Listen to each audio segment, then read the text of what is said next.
করছেন আমি জানি, কিন্তু সেটার উত্তর উনি আজও আমাকে দেন। যদি দিতেন আমার তোমাকে বলতেও পারতো না।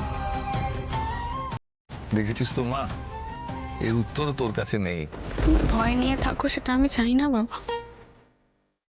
আমি শুধু এইটুকু কথা দিতে পারি, তুমি দুশ্চিন্তায় থাকো, এরকম কোনো কাজ আমি করবো না। মারে, তুই ভাবিস না যে আমি তোকে অবিশ্বাস করছি। তুই যে বড্ড ছোট রে মা। তুমি সারা জীবন তোমাদের কাছে ছোটই থাক, কিন্তু আমি এতটাও ছোট না যে আমি করলে সেটা বুঝতে পারবো না।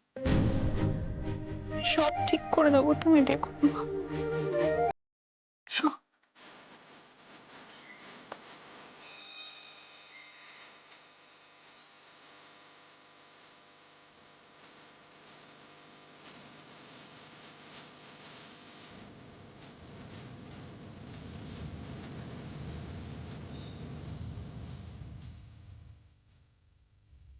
কি রে, ওখানে দাঁড়িয়ে আছিস কেন? আর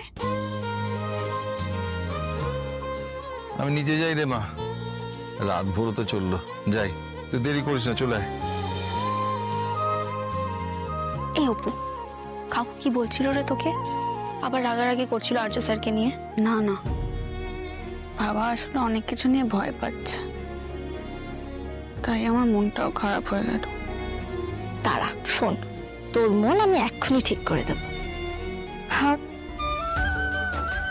दिल दे चुके सनम तेरे हो गए हैं हम तेरी कसम।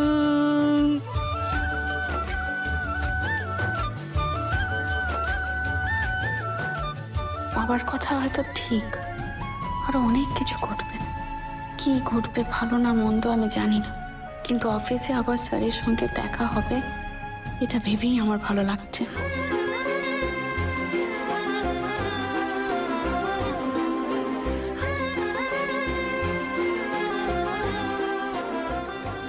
কি রে, আর্য স্যারের কথা ভাবছিস নিশ্চয়? যে এবার কি বলবি আর্য স্যারকে শুনি? বলবো, আপনার অতীতে যাই থাকুক না কেন সেসব নিয়ে আমি ভাবতেই চাই না। কোনো মতেই আপনাকে আমি আর কষ্ট পেতে দেব না।